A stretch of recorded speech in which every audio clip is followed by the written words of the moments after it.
MySDRS has been integrated with the MySD Citizen portal. This affects how individuals log into MySDRS to access their SDRS account.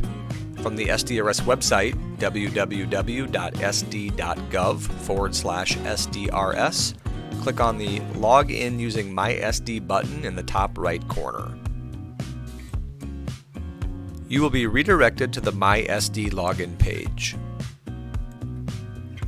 Once you've created your MySD account and are logged into MySD, you can then start the process of linking your MySDRS account by clicking on the Link MySDRS Account button in the navigation bar.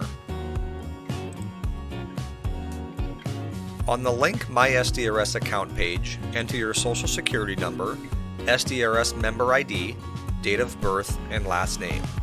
Then click Submit. You will get a message, your account was successfully linked, before you are automatically redirected back to the SDRS homepage. On the homepage, you can click on the MySDRS drop-down to access your SDRS account information.